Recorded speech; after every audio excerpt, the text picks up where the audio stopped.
Have you ever gotten to meet somebody that so profoundly influenced your life and career and actually felt like you had just been long lost friends? Well, that's what happened when I sat down to speak with Tosca Reno, my Fit Life mentor from afar.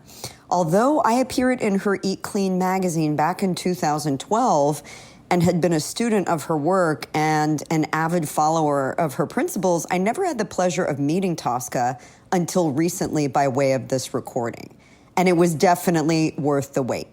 She is the queen of eating clean. And in this episode, she shared some really deep dish, including her personal struggles and how she's empowered a generation of people to get in shape and live their best life. And I can't wait for you to peel back the onion on this interview. If you've never heard of Tosca, just listen to her resume.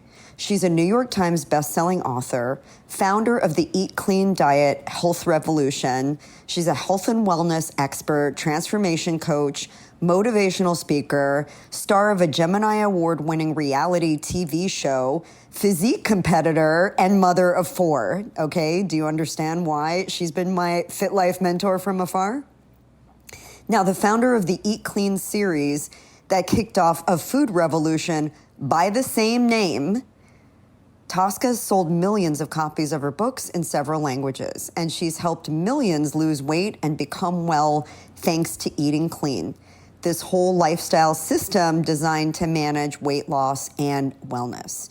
And the crazy part is, if you look at her, you would never believe that at one point she was 204 pounds and by all measures obese. But she discovered the secret most needed to serve those suffering from modern day problems of overweight.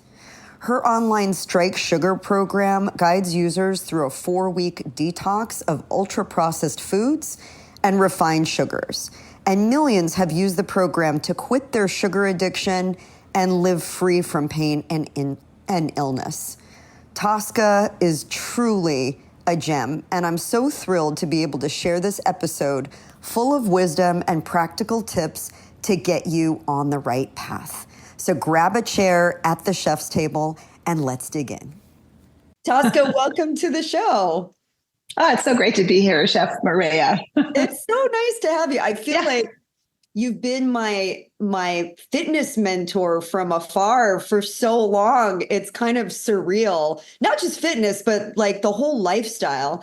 And it was just so like serendipitous that we connected on social media. So when people say social media is not great, I beg to differ because I've met a lot of amazing people, including, people that I've admired for many, many years that way. So thank you for reaching out. Well, thank you. And I think it's all predestined. We were to meet and we were to have this conversation. So here we are. And I'm so glad of it. Thank you. I love it. Well, let me take people back because, Clean Eating Magazine was a magazine that you created. And how long ago was it? How long ago did you start the magazine?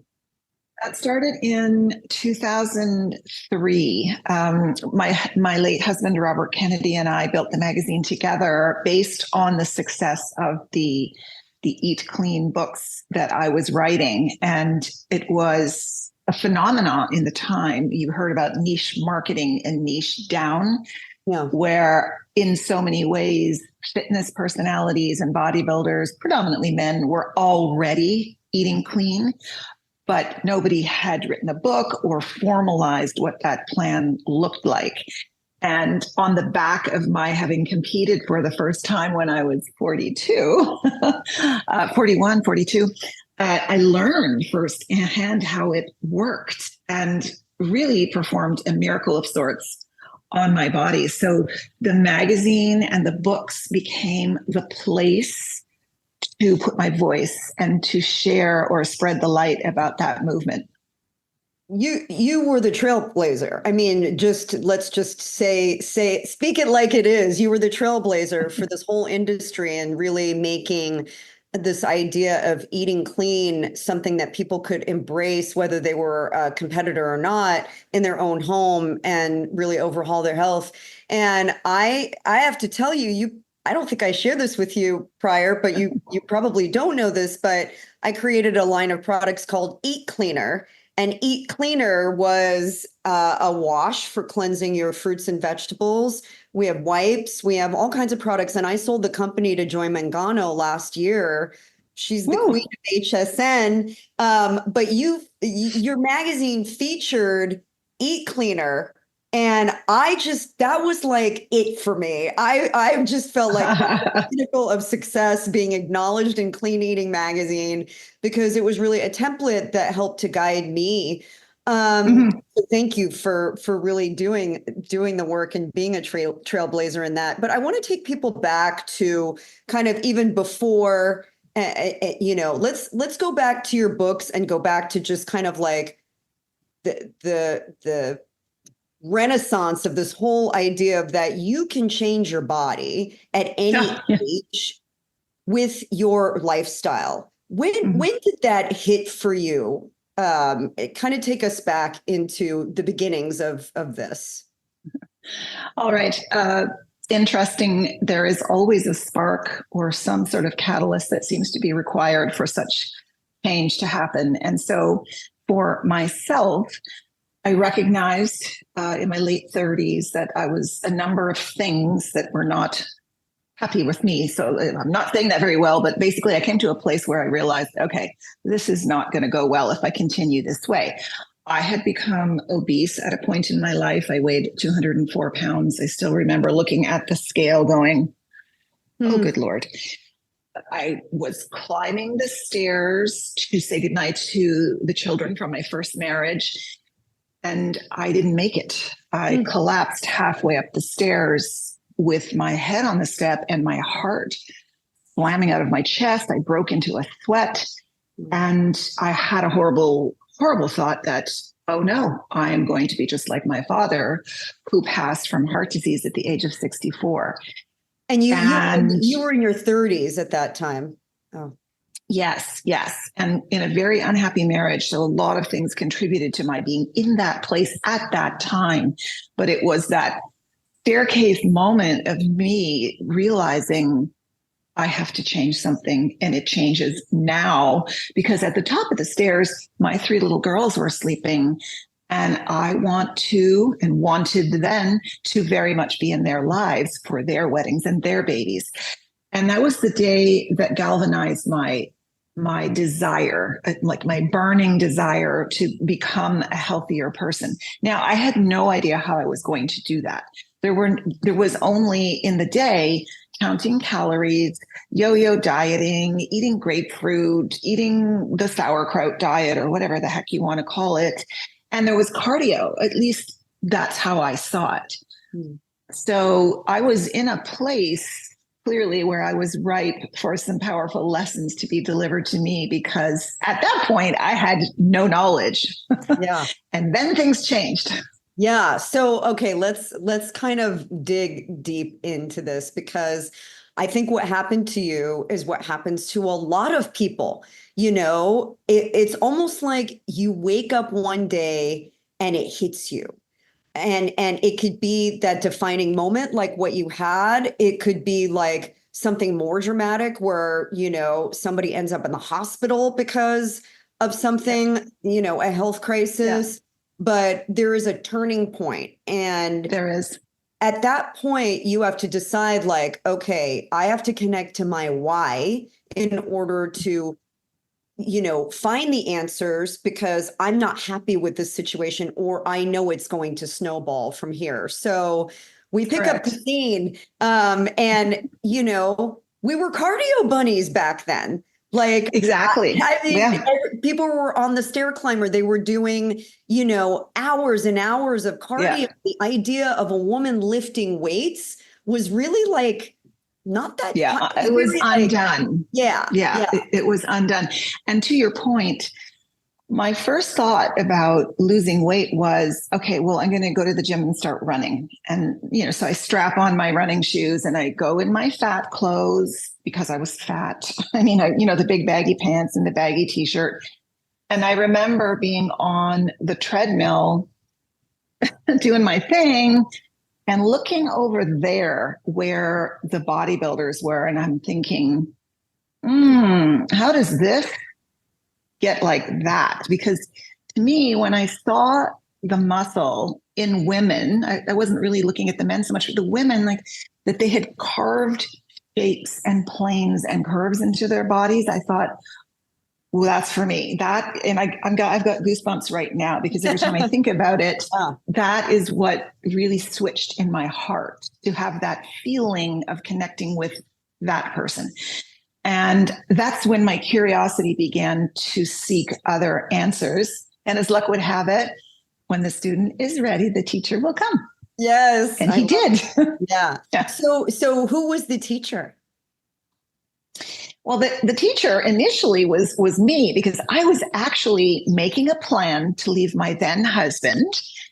He gave me 3 beautiful children, but we had a very difficult marriage. And so I began teaching school. So I already have a BSc, went to school to get my BEd. And in the process of doing that, met the real teacher who would become my coach and eventually my life partner. And that was Robert Kennedy. I had zero idea who Robert was. When I told my friends, I met this guy named Robert and he thinks I should do a bodybuilding contest, they were like, do you have any idea who that is? I was ignorant completely, but I was ready for it. I was ready for this new adventure because he definitely waved the flag in front of me and brought me up a level. And I think that's really important about any of our teachers and mentors, that they bring us up. Yeah. Can you share with people a little bit about Robert, the legend? Yeah. Yeah, he is an icon in the bodybuilding business, definitely for men. When he first came to this country from England, he really brought the bare bones of bodybuilding to North America. There were others doing it, but his magazines became iconic for those who were following the sport of physique building, and very much so for men, but also ultimately women. Interesting fact, he first brought Arnold over when the boys were 18 years of age. They started to train together, and then Arnold came to the United States with Robert. Talking about Arnold Schwarzenegger. Wow. I got goosebumps. Yeah. So that was a fascinating cultural experience for both men, and Arnold would go his way and Bob would go his. So Robert's focus in life was to transform his skinny physique into a muscle-bound body. And he transformed not only his physique, but the physiques of millions of people. But his love was women. And I don't mean in a relationship kind of way, outside of the gym. I mean that he could help women step into the greatest power of themselves by helping them see what was underneath: the sculpting, the muscles, the physique, the shape. Words like, he would say, I want to see a pair of beautiful sweeping quads going steady with some thigh biceps. Like I had to change my whole way of thinking about my body because of the way he spoke about it. But he had that energy that was infectious. So I am nobody. I don't lift weights. I don't know who this man is. And he asks me a question on the playground, because that's where I met him. I was teaching his 6-year-old daughter grade 1, and I met him on the playground. And he said to me, how do you keep in shape? And I had begun my journey, but remember, I was just skinny fat. I was just running. And I said, I'm just running on the treadmill. I really like it. And he started laughing. He laughed at me. And that was when he came out with this idea of challenging me to compete. And he said, I will train you, but you have to do what I say you do, and you have to eat the way I say you eat. And the rest is really history. I became that coachable student. I was so hungry, pardon the pun, to change who I was. And I was so terrified of the fate that my father had suffered and that I could be one of those people too, that it was really almost easy for me to go in that direction. And it just became magical how we didn't start off as a couple. I was still married at the time. So I went through a divorce, but through the coaching, through the teaching, through his magnetic energy, I became the person I think that was always there, but had just been hiding. Yeah. Oh, what a beautiful love story. I mean, it's really the ultimate because it's like when you can see somebody and their potential for what they truly are, for who they truly are, and you can help chisel that away. It's really a metaphorical, transformation that happens at the same time that it's physical. And, we can see that in each other. And I think that's a beautiful role of a coach. So how long did it take you to prep for your first competition? Like, walk us through what it took to get you there. And what competition did you do? How did you pick it? Well, I didn't pick it. Robert picked it. It was a show in Vegas at the Flamingo Hotel. I had never been to Vegas. I never competed in my life, didn't know what I was signing up for. But so this would have been 2001. We started preparing, and the preparation involved me not doing cardio anymore, and at least not initially, and starting to build muscle.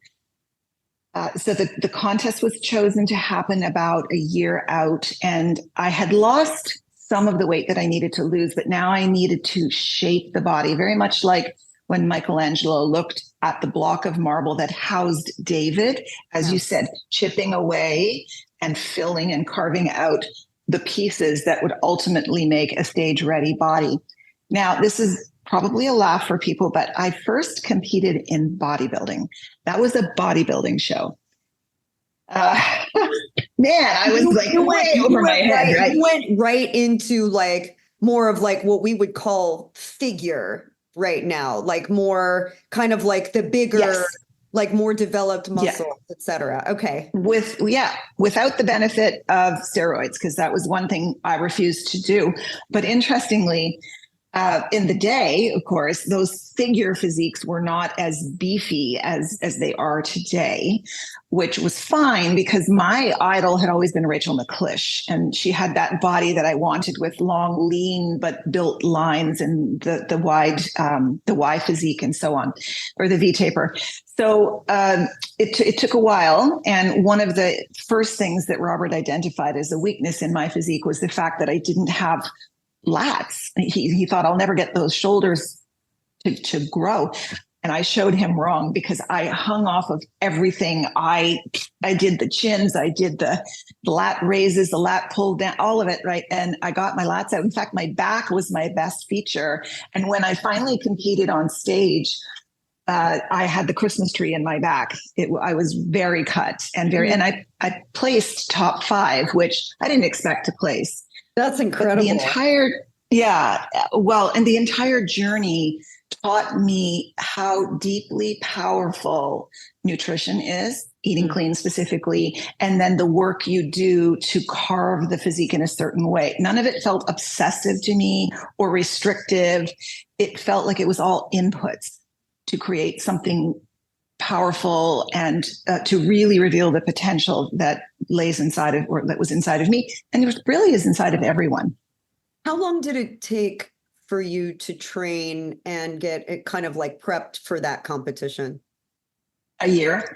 A year, yeah. I didn't even know what a triceps was. I remember one day we were in the gym in front of the mirrors, and Robert said to me, "Okay, flex me a tricep." I don't know what that is. Wait, which one? It struck me. Yeah, right.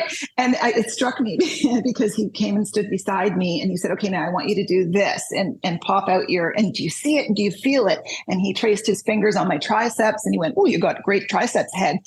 And it struck me at that moment that I was mortified how ignorant I was of my own body and how this man, my teacher, was teaching me about myself. And I was quickly ready to exchange my ignorance for intense knowledge. And I discovered through his coaching that I was and am very strong in my body and in my mind, and that I could shape a lean physique, and that this was the joy that I had been looking for. Yeah, that is so wonderful. And it's true. It's so interesting. It's like we're a walking human body that doesn't necessarily come with an owner's manual for how to conduct our, health, and yet we just sort of like move through life, and until we really discover like, well, it's probably important to know how to feed a muscle, or how to grow a Probably. muscle. Like, it's a lot of people will go through life without even thinking about it. Okay, so you place in the top 5 in your first competition, and Mhm. you are how young?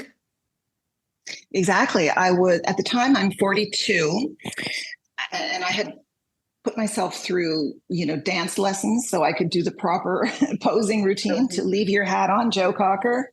Yeah, I did it. I love it. All the different ways to prepare my food in clean ways, and then training, like just endlessly training. So yeah, about a year.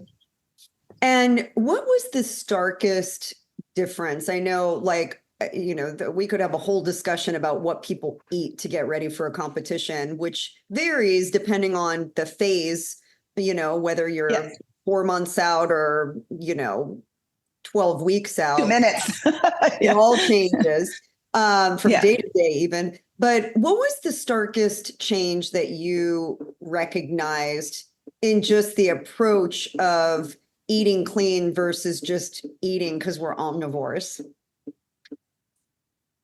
The biggest change for me was radical in that I always thought weight loss and or shaping a body meant subtraction. So that I would have to avoid, subtract, negate certain food groups, and that I would have to count and have this very detailed approach to these calories. And that wasn't true at all. I don't think calories are the way to do this job at all. Mm. And to me, that was the biggest change, because I remember, as a kid growing up, my mom had the joy of cooking with the calorie counts in the back of the book. And I'm looking at an apple and I'm looking at a donut, and I'm thinking is calories. Yeah. But you and I both know calories mean nothing. It's your macros. So when we exchanged my starvation subtraction mode of eating to that of plenitude, in other words, I was eating 5 times a day, but I'm eating this food that is robust and nourishing, and it's lean protein and macros that serve me. I healed myself. I was pre-diabetic. I was a person who would pass out frequently, getting the shakes, hypoglycemia, the clamminess. I healed myself. I never had those problems again after I started eating clean. I also I changed my physique so much because I was feeding these muscles that then set off thermogenesis that helped me finally shape a lean, healthy body. So I wasn't carrying around fluff. And then mentally, the depression that I was feeling about the lack of self and who I was and what I was becoming just melted away with the fat. You are my sister from another mister. Like everything that you're saying, I'm just like absorbing it because, I did my first competition at 53, Tosca. And I a complete, I've always been in just call it the fitness world.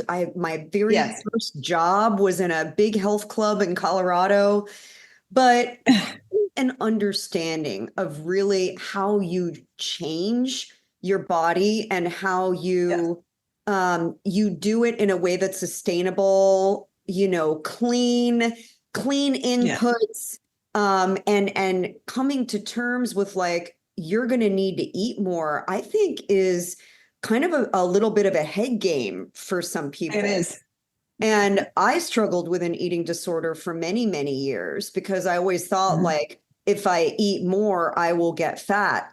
And it was my biggest fear. Let's just be honest and put the cards on the table. Like I had more of a fear of getting fat than almost anything else.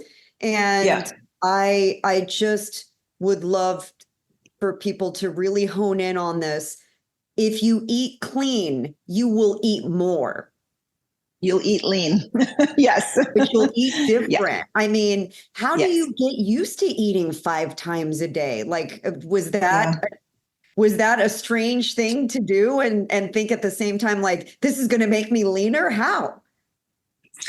Well, remember, the challenge was laid. Robert threw the gauntlet down when he said, I will take you on as a project. And by the way, he hated coaching people, especially women. But he took me on, and I thought, out of respect for what this man is giving to me, because eventually I learned who he was, I needed to show up 100%. So I didn't question anything. There was no room for questioning, because the minute I would complain, he'd be like, and we're done. And I didn't want to give him that. Tough love. So, yeah. Oh, yeah. And he got known for that, tough love, Bob. But so the magic is really when the mind catches up with the shifts that are happening in your body, because for a while you're living in your formerly overweight self physique mindset and body. And no one can really get the gist of how the food works when they're still kind of getting rid of the long tail effects of gallons of ice cream and commercially made peanut butters and crackers and bread and all that crap. So that takes a bit for the catch up to happen. You have to have this blinders on faith that something's going to change.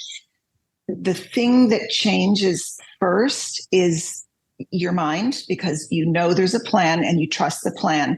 The next thing that changes is you begin to feel the heat in your body.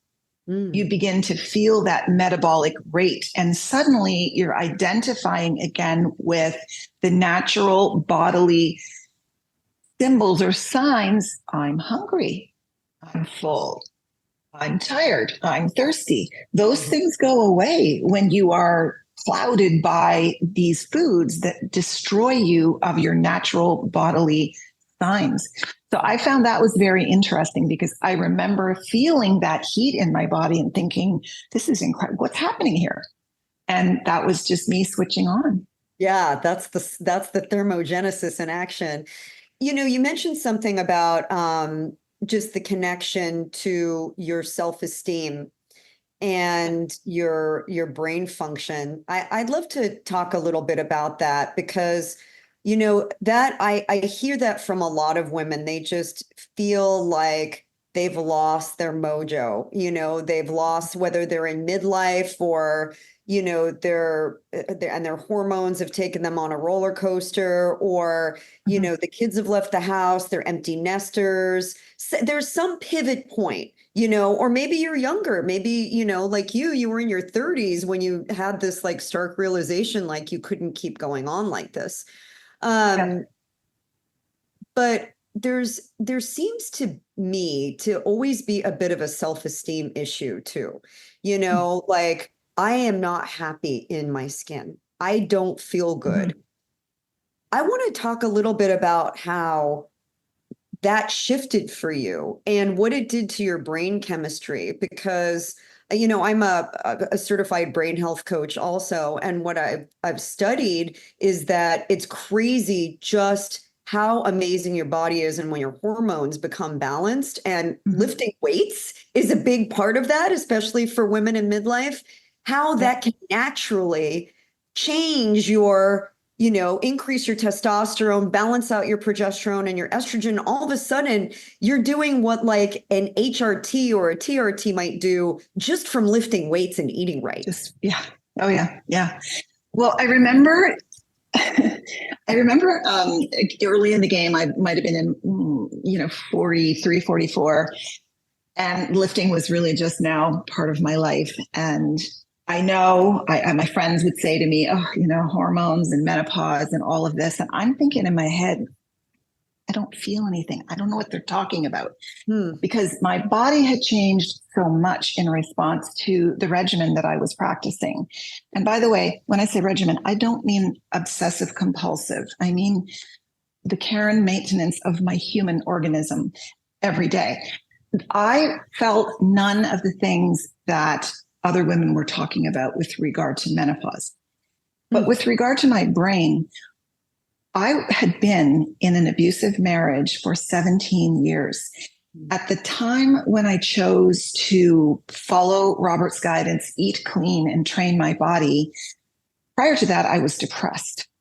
Now I started making decisions to prioritize myself because I had 3 daughters at the time, and I didn't want to leave a message that I was just somebody's trash on the bottom of their shoes, that mama had to step up and take over and prioritize herself. Otherwise, I was teaching them that it was okay to be abused too. And that, when I think about that, it just makes my heart contract in pain. That's not happening.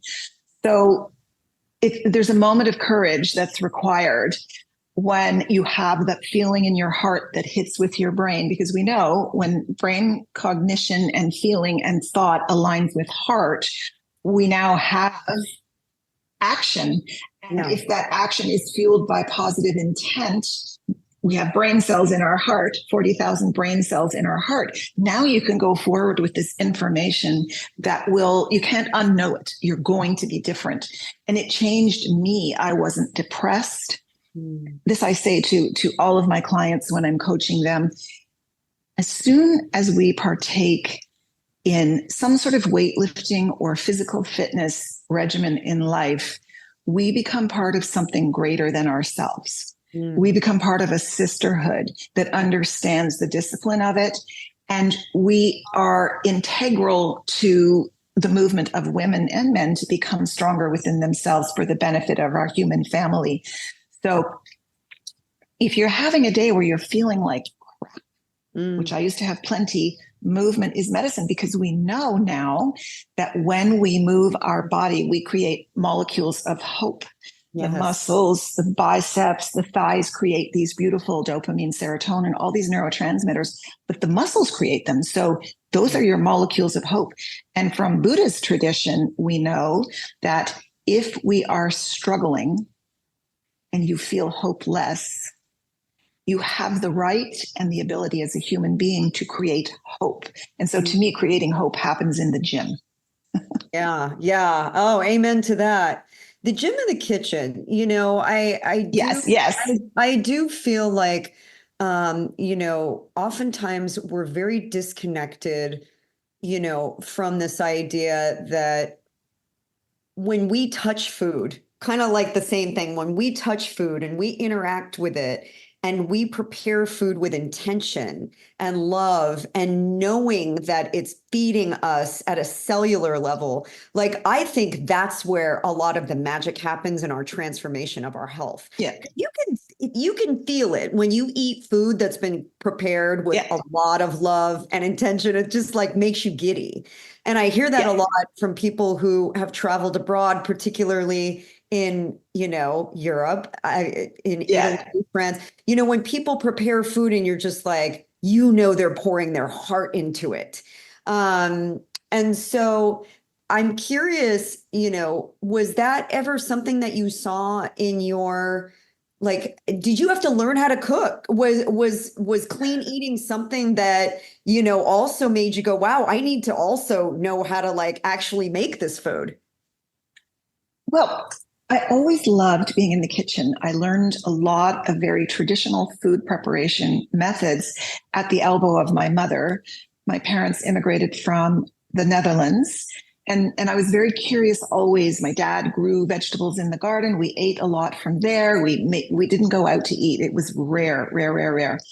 But I did need to learn how to create food differently. So it wasn't the cooking so much as I'm going to exchange certain ingredients. And my parents didn't do this to me, by the way. They didn't get me fat. I did that all by myself because there was this emotional depression in me living in an abusive marriage. And I was just kind of getting myself ready to go. But the food itself inspires me. Even to this day, I can get inspired by a bunch of garlic scapes. That's very, I know, odd thing to say, but what I came to understand and what I know to be true is, much like you, food is information for the cells that comes from the sun. Literally, the plants that receive the energy from the sun. We can't eat the sun, but we can eat the plants. And so the sun is giving us this information that we need for all of these trillions of cells in our body to function correctly.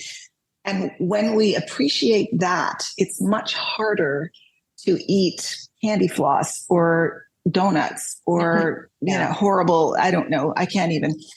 So, and so this is what I always coach my clients is food is information for the cells. What information are you giving your cells? How are your cells going to function in response to this? Yeah. And the energy of that changes the transaction between the nutrition that you're consuming and otherwise. And also, I invite prayer or gratitude over food, because we know that when you pray over what you're about to consume, you change the energy of it and you heighten the nutritional value by at least 50%. So praying over your food is really a good idea. I love that. And it is definitely a practice that we have done forever. I mean, just being grateful that you have nourishment, that, the plants, if you eat animals, that like, it's all a blessing. And it's definitely energy that you're then exchanging for, and you're giving out to the world. I love that so much. So, okay. So how many shows did you do by the way? How many competitions did you? The last time I competed was roughly about the same age as when you competed for the first time. So I was almost 53. I had competed in 7 shows, which was enough. I wasn't going to Bob said to me at the beginning, he says, don't make this a habit. You're going to learn what you need to learn, but nobody goes places with competing, just so you know. Yeah. Yeah. So that was enough. But I asked me how many. Quite addictive, right? For us competitive people too, that just want to do better and better. So you did 7. Ask me. Oh, sorry. No, go ahead. Well, I was going to say, ask me how many photo shoots I did. They are much more grueling, because I shot all of my books. I wrote 18 books. I did my TV show, multiple magazine covers, including Oxygen. I found those to be exhausting, because you are training as if you were going to compete, but it's not a contest. Okay, that's exactly where I was going. So you had 7 shows on a stage, but your career has spanned decades. And you are a prolific writer. I mean, I told you you're the GOAT. I mean, you really are the GOAT of fitness and wellness for women. And I'm so excited to share this, because for so many women, they need to understand that the way was paved by people like you. Thank you. And that's getting me choked up even saying this is so cool. I love it. But to be able to immortalize that, so to speak, in your writing, in your, teaching, in your interactions with people, just take us through those rich decades and continuing on, because we're going to talk about what you're working on now. Like, how did that change you? I can't even for people. And I was also in an abusive marriage, by the way. I'm telling you, we have a lot of similarities. I was married to an alcoholic for 7.5 years who wanted nothing to do with his family. And, so sorry. we have to rebound from those things and decide we will be the rock. We will be, the constant for our kids, and we will set an example. But you went on to set an example for millions of people. So how did that kind of all morph? Wow, really, it stemmed from that first challenge that Bob issued about competing and then going to Vegas and doing it. And no one had any idea that it would blossom into what it did blossom into. But I surrendered myself to the experience of it. That was the invitation, was to experience it, to taste it fully as you would a juicy piece of mango. And then, because I love to write, and that was something Bob didn't know about me, I began to capture the experience with words. And he said, "You got to contribute to Oxygen magazine." So I began to write a monthly, it was the longest standing column in the magazine, called Raise the Bar. And it was the most widely read. And really, it was a place for me I found my voice, I found my body, I found myself. And the magazine was a place for me to share that. And the books then became the same thing. I still recall the day Bob said, now you're going to write a book. By this time, because we got married in 2003, by this time, we're living together, beautiful home, and we had this 16-foot dining room table. And he says to me, and now you're going to write a book. And I'm like, I'm going to do what? I've never written a book. No, this is how it works. And he had a pad of, yellow legal paper because he loved yellow.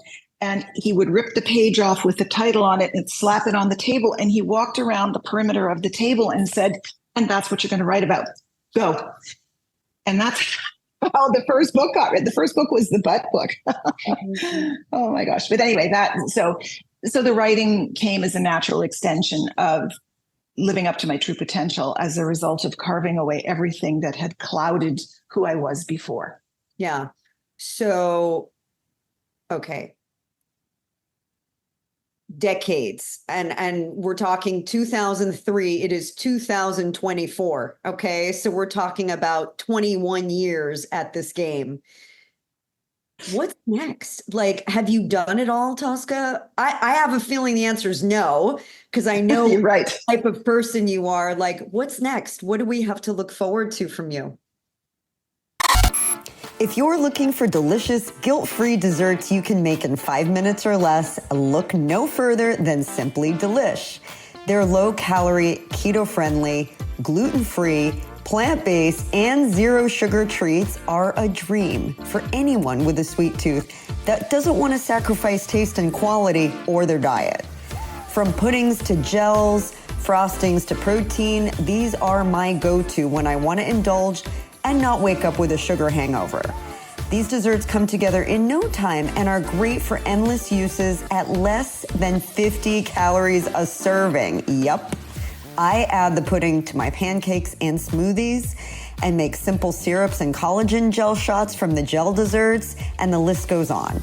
Well, the frostings, I could eat those on a rice cake, and that's the best treat ever. Simply Delish gives new meaning to the word spoon me. Try a variety pack and save 15% with my code CHEFMAREYA15. That's CHEFMAREYA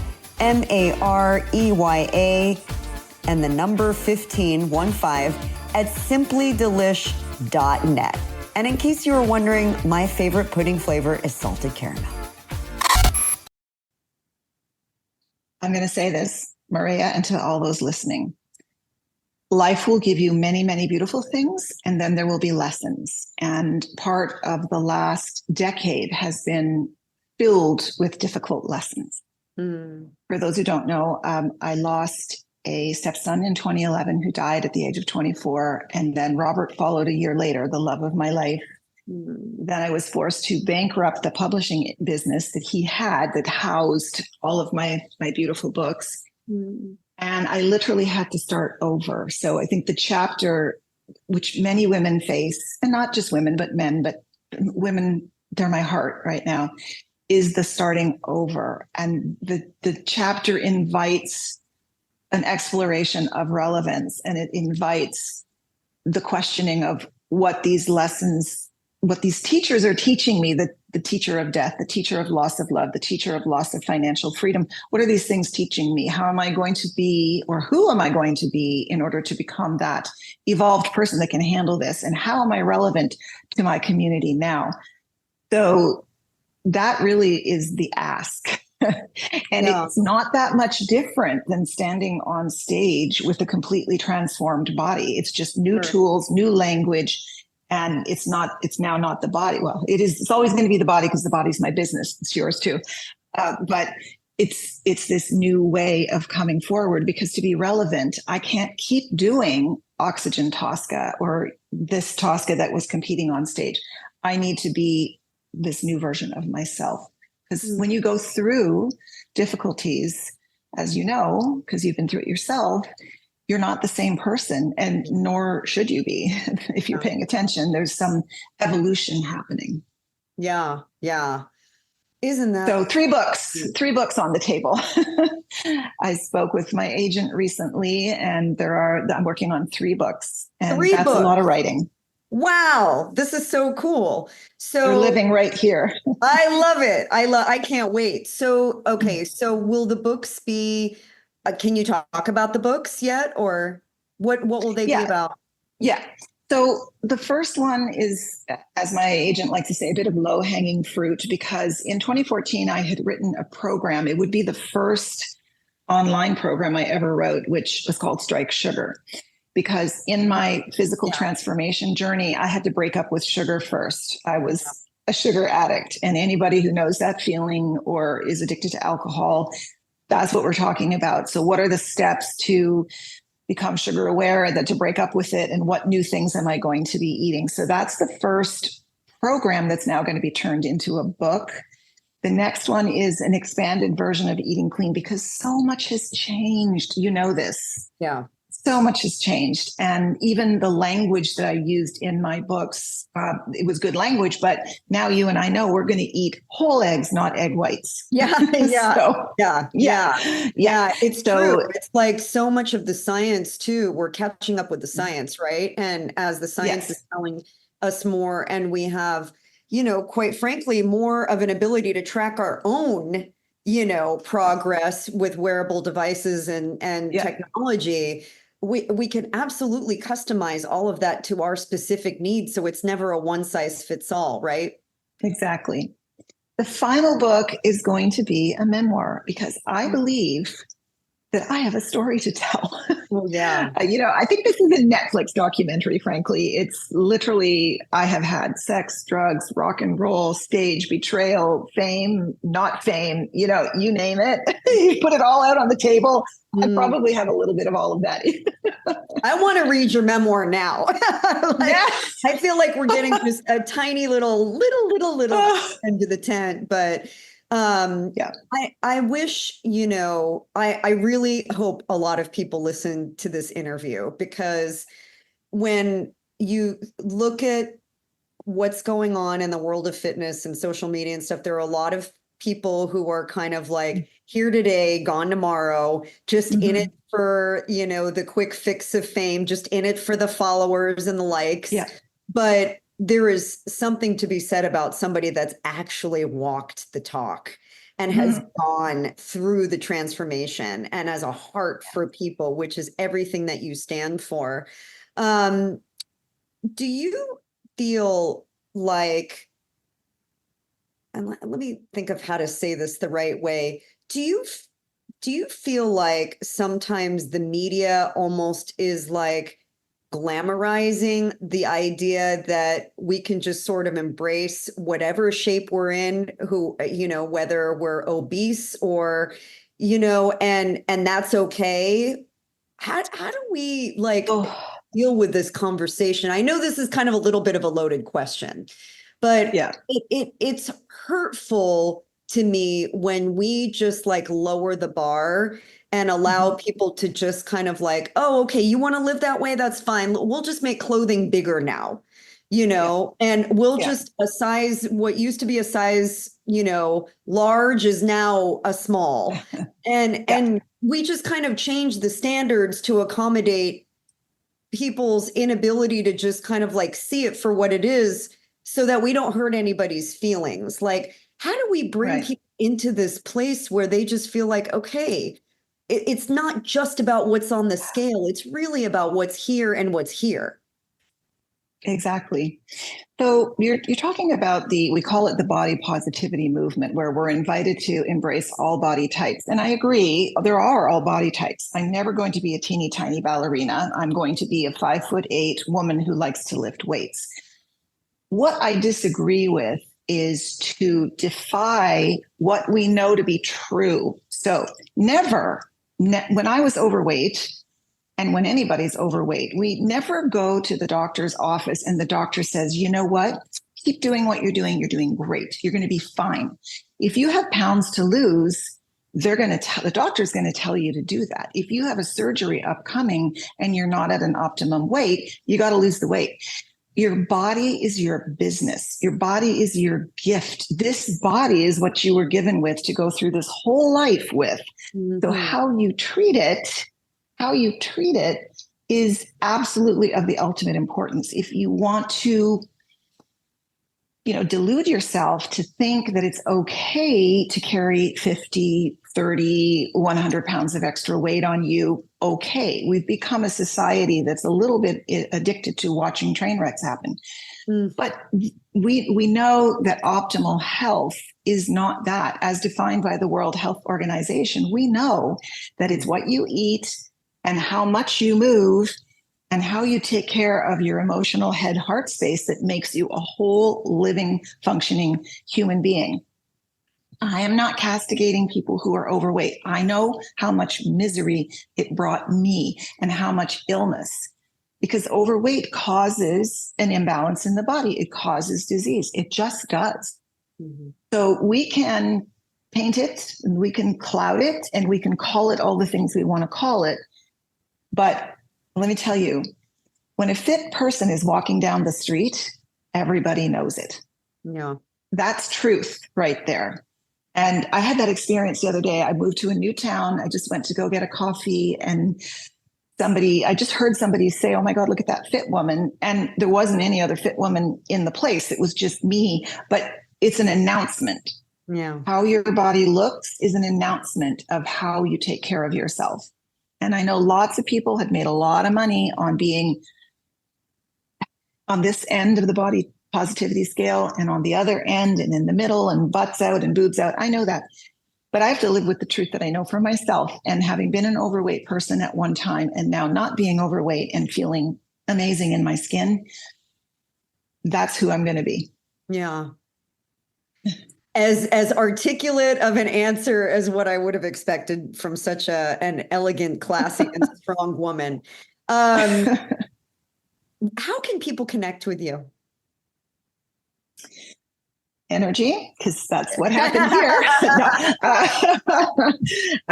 You can reach me. There's only one Tosca Reno, so toscareno.com. You can find me on Instagram, Facebook, TikTok, and YouTube and website. And I have programs from the very beginning steps to Mastermind, which encompasses the goals of women and men, mostly women, to become their best selves. And I like to say, I want to age. I'm now 65, but I want to bring youth with me. So I'd like to do youthful aging. I'm not anti-aging. I lost a son at 24 years of age. Who would be against that? No, I want to be 65 and live a long life with as much youth left in me as possible. Yeah, I think it's the word longevity. I mean, a lot of the time we work really, really hard in our early years so that we can retire, right? But what fun is it to retire and not be mobile and to feel like you're a burden and to feel like you can't, like, it's hit or miss whether you're going to be able to like go, get off the plane and actually make it. Like nobody wants to be in that position. No. So we're doing the aging because aging is a privilege, but we're doing it well. Oh, that's the ticket. Yes. Absolutely. And I think the service you provide in sharing that energy through your food, through your education, and through your media, what you offer is beautiful for people, because when we have that opportunity, when we have the ability to reach out and receive that, you can't unknow it. It becomes part of you. Yeah. Well, it takes people like you in the world that really carry the torch and have carried the torch and have gone the distance. So I could talk to you for days, but we're about at the end of our time, and I really hope that I can have you back on. But I always ask my guests one question, and that is, if you could have any meal that's kind of like your favorite meal with prepared by anyone and enjoy it with somebody. It's a multi-step question. What would the meal be? Yeah. Who would prepare it, and who would you enjoy it with? I would love to sit down in Egypt, near or in one of the pyramids, and have a traditional Middle Eastern meal, and you can prepare it for me. Oh my gosh. Wow. You just made my complete year. Well, you know How fun what? would that be? I promise you, we will make the meal part happen. I'm not sure about in the pyramid, but maybe. Who knows? Maybe we'll go into it. I love that idea. And I think, that, you know, again, like they say that you shouldn't meet your heroes, but I am so happy that we got to meet because you've been my Shiro for a long time.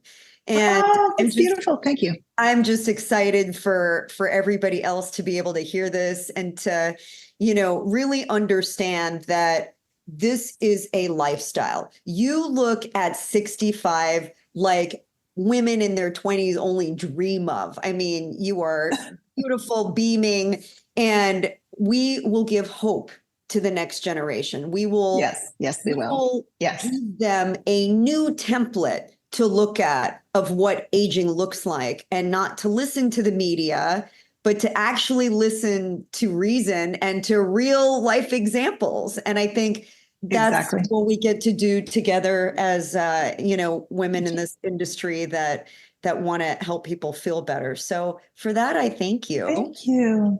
And oh my gosh, it's been an amazing conversation. Thank you. It's been so fun. And I know that we're going to continue doing fun things together. But in the meantime, everybody that's listening, you can find Tosca Reno, her links in our show notes. Make sure to grab a copy of at least one of her many, many books.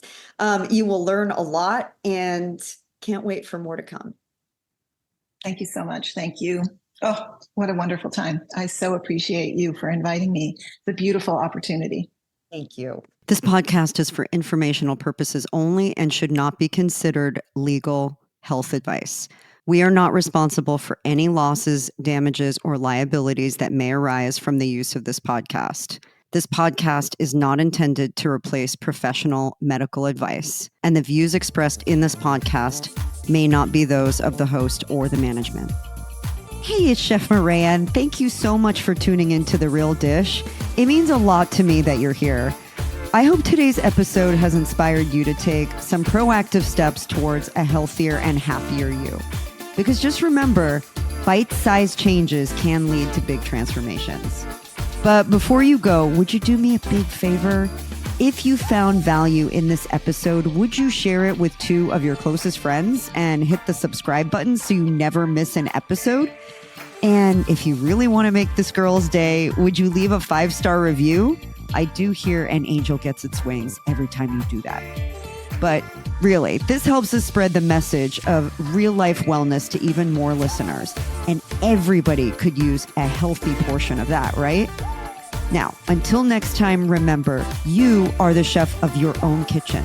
So feed your life well, make good decisions, prioritize your well-being, and remember, you need to take care of you because we only get one of you and you are a gift to everyone around you. So until next week, this is Chef Maria signing off. And just remember, we're here to cook up a good time every single week. We'll see you soon.